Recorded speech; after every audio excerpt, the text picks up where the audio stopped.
हाँ, नमस्कार प्यारे विद्यार्थियों। स्वागत है आपका ई स्टडी राहुल में।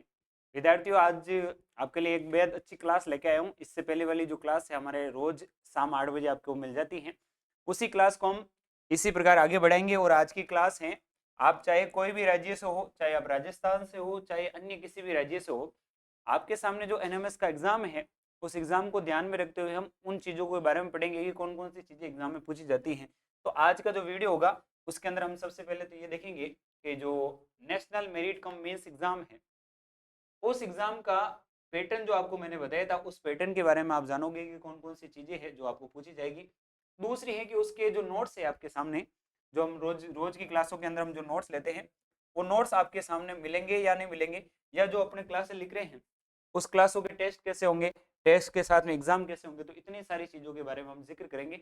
राजस्थान वालों के अभी फॉर्म भरे जा रहे हैं, तो राजस्थान वाले विद्यार्थी स्पेशली इस चीज का ध्यान रखें कि आपके एग्जाम आने वाले, आपके पास में बहुत कम समय पड़ा है, तो इस समय को आप सदुपयोग कीजिए और इन चीजों को पढ़ते जाइए। तो आज की क्लास को हम शुरुआत करते हैं। देखो, आज की क्लास में हमारा महत्वपूर्ण टॉपिक क्या होगा, तो आप बताओगे सर अपना पहला टॉपिक होगा दिशा परीक्षण। वैसे आपको कल वाली जो क्लास है उसके अंदर करवा दिया था, लेकिन हम फिर भी एक बार वापस रिवाइज कर लेते हैं ताकि आपको याद भी हो जाएगी। अपना जो टॉपिक है उसका नाम है डायरेक्शन टेस्ट, यानी दिशाओं को जानना है कि दिशा किस प्रकार की है। चलो दिशाओं को जानेंगे। आपको नॉर्मली स्कूलों के अंदर और विद्यालय के अंदर आपने ये पढ़ा होगा कि दिशाएं कितने प्रकार की होती है। दिशाएं 4 प्रकार की होती है। तो मेरे पास में ये 4 टाइप की दिशाएं हैं। इस साइड में भी मैंने लिख दी, इस साइड में भी ये डायग्राम मैंने बना दिया। आपको ये ध्यान रखना है कि कौन सी दिशा किस प्रकार की होती है। विद्यार्थियों सबसे ज्यादा गलती यहीं पे करते हैं, उत्तर दक्षिण पूर्व पश्चिम याद है, लेकिन पूर्व किस साइड में ये उनको पता नहीं होता है। तो सबसे पहले हम लिखेंगे उत्तर दिशा। उत्तर के बाद में आपको क्या करना, घड़ी की दिशा में घुमाना है। घड़ी की दिशा में आप घूमोगे तो उत्तर के बाद में आएगा पूर्व। पूर्व के बाद में घड़ी की दिशा की ओर हम चलते हैं तो यहाँ पे आएगा दक्षिण दिशा। क्या आएगा, दक्षिण।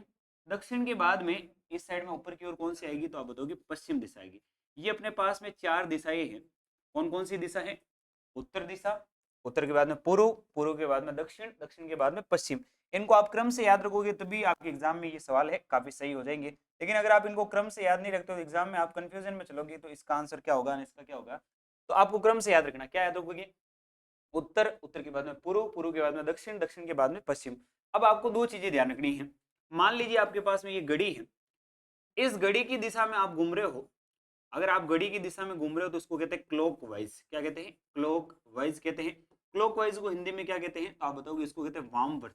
क्या कहते हैं, वामवर्त कहते हैं। और दूसरा होता है आप घड़ी की दिशा में उल्टा घूमो। एक साइड में तो हमने ऐसे घूम लिया, अगर यहाँ पे आप इस साइड में ऐसे घूम रहे हो तो उसको कहते हैं एंटी क्लॉकवाइज। एंटी का मतलब तो उल्टा, तो इसको बोलेंगे एंटी क्लॉक वाइज। क्या बोलेंगे, एंटी क्लॉक वाइज। तो आपको 2 चीजें याद हो जानी चाहिए, कौन कौन सी, एक तो क्लॉक वाइज और दूसरी एंटी क्लॉक वाइज। तो इस साइड में अगर आप ऐसे चल रहे हो तो इसको कहेंगे क्लॉकवाइज, और इस साइड में ऐसे चल रहे हो तो उसको क्या कहेंगे, एंटी क्लॉकवाइज। इसका मैं डायग्राम एक बार आपको वापस समझा दूं ताकि आपको समझ में आ जाएगा। अभी हमने देखा है कि आप घड़ी की दिशा में किस प्रकार से चलते हो, वही आपके काम आएगा। और घड़ी की दिशा को लेते हुए हम चल रहे हैं। मान लीजिए आप घड़ी है, इस यहाँ पे मैं लिख देता हूँ, ये क्लॉक है अपने पास में, और इसी क्लॉक से हम स्टार्ट करें, ये क्लॉक है। अगर आप घड़ी की दिशा में चल रहे हो, ऐसे चल रहे हो, तो उसको क्या कहेंगे, क्लॉक वाइज कहेंगे। क्या कहेंगे विद्यार्थियों, उसको कहेंगे क्लॉक वाइज, और हिंदी में इसको क्या कहते हैं, वामवर्त कहते हैं। और इस साइड में अगर आप उल्टे चल रहे हो तो उल्टे चलने को हम कहते हैं एंटी क्लॉक वाइज। क्या कहते हैं, anti clock wise. Anti clock wise और क्लॉक वाइज आप ध्यान रखिए। घड़ी की दिशा में घूमने को कहते हैं क्लॉक वाइज, घड़ी की दिशा के उल्टे चलने को कहते हैं एंटी क्लॉक वाइज। आप ये 2 चीजें याद रख लो। तो अब हम दिशाओं में किस तरफ चलेंगे, तो आप बताओगे दिशाओं में हम क्लॉक वाइज चलेंगे, यानी इस साइड में पहले उत्तर आएगी, उत्तर के बाद में पूर्व, पूर्व के बाद में दक्षिण, दक्षिण के बाद में पश्चिम। अब इन दिशाओं के बीच में भी और कुछ दिशाएं पाई जाती है। जैसे मैं यहाँ पे बीच में एक और दिशा बनाता हूँ, ये एक दिशा यहाँ पे होगी, और यहाँ पर एक और दिशा होगी जो इनके बीच से यहाँ से गुजरती हुई जा रही है। चलो, अपने पास में 4 दिशाएं और हो गई। टोटली आपको 8 याद करना है, एग्जाम में 8 के प्रश्न पूछे जाएंगे। अब 8 दिशाओं में ध्यान रखिए, ये जो दिशा है वो किसके बीच में है, तो आप बताओगे सर ये उत्तर और पूर्व के बीच में है, तो इस दिशा का नाम क्या हो जाएगा, उत्तर पूर्व। बोलो क्या नाम हो जाएगा, उत्तर पूर्व। और ये जो दिशा है किसके बीच में है, दक्षिण और पूर्व के बीच में, तो इसका नाम क्या हो जाएगा, तो हम बताएंगे सर इसका नाम होगा दक्षिण पूर्व। तो मैं इसका नाम लिख देता हूँ यहाँ पर, यह नाम हो जाएगा दक्षिण पूर्व। तो सेकंड नंबर पे हमने पढ़ लिया, इस दिशा का नाम क्या है, दक्षिण पूर्व।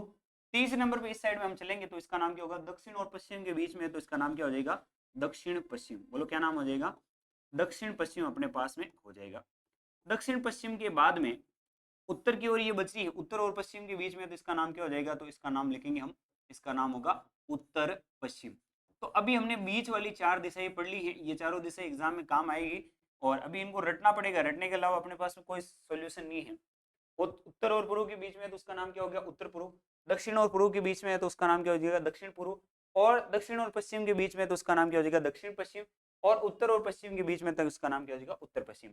अब देखो इनके बीच में कुछ कोण भी बनते हैं, इन कोणों को याद रखना है। और उत्तर और पूर्व के बीच में जो यहाँ पे कोण बन रहा है, ये इस कोण का नाम क्या है, तो आप बताओगे सर इस कोण का नाम है ईशान कोण। क्या नाम है, ईशान। याद हो जाएगा, इसका नाम हो जाएगा ईशान। और नीचे की ओर जो दक्षिण पूर्व है, यहाँ पर आपको दिख रहा होगा, इस कोण का नाम क्या है, दक्षिण पूर्व। अब दक्षिण पूर्व के कोण को हम क्या नाम से जानते हैं, तो लिखोगे इसका नाम है ईशान के बाद में हो जाएगा आग्नेय। क्या नाम हो जाएगा, आग्नेय। ईशान आग्नेय हो गया। उसके बाद में जो दक्षिण और पश्चिम के बीच में जो कोण है यहाँ पर, ये इसका नाम हो जाएगा नैऋत्य। क्या नाम हो जाएगा, नैऋत्य। तो ये 3 कोण हो गया। चौथा कोण उत्तर की ओर है, यानी उत्तर और पश्चिम के बीच में, तो इस कोण का नाम क्या हो जाएगा, वायव्य हो जाएगा। क्या नाम हो जाएगा, वायव्य कोण। तो आपको इन कोणों के नाम भी याद करना है, साथ में जो जो चीजें हैं वो भी याद रखोगे। एक बार मैं दिशाओं के नाम है जो आपको एक बार लिखवा रहा हूँ, आप रजिस्टर लेके बैठिए, साथ में उतारते जाइए। पहले 4 हमने दिशाएं पढ़ी थी, 4 दिशाएं। 4 दिशाएं कौन कौन सी थी, तो आप बताओगे। पहली दिशा थी अपने पास में उत्तर दिशा। कौन सी थी, उत्तर दिशा। उत्तर दिशा को अंग्रेजी में हम क्या कहते हैं, इसको कहते हैं नॉर्थ कहते हैं। क्या कहते हैं, NORTH। नॉर्थ के बाद में हमने क्या पढ़ी थी, पूर्व। तो लिखूंगा पूर्व दिशा, लिखूंगा पूर्व। पूर्व को हम क्या कहते हैं, ईस्ट कहते हैं, EAST, ईस्ट यानी पूर्व। तीसरे नंबर पे कौन सी हो जाएगी, तो लिखेंगे दक्षिण। दक्षिण को हम क्या कहते हैं, साउथ कहते हैं। क्या कहते हैं, साउथ। SOUTH, ये होगी मेरे पास में साउथ। उसके बाद में चौथे नंबर पे होगी, उसको हम कहेंगे पश्चिम दिशा। क्या कहेंगे, पश्चिम दिशा। और पश्चिम को हम क्या कहते हैं, वेस्ट कहते हैं, WEST। तो ये मेरे पास में 4 दिशाएं है। नॉर्थ, नॉर्थ के बाद में ईस्ट, ईस्ट के बाद में साउथ, साउथ के बाद में मेरे पास में क्या है, वेस्ट है। तो ये दिशाएं हैं जो हमने अभी तक पढ़ी है। आप इन क्लास को लगातार देख लेते रहिए, आपको ये जो चीजें हैं आपको समझ में आ जाएगी और आप इनको लिखते भी जाइए।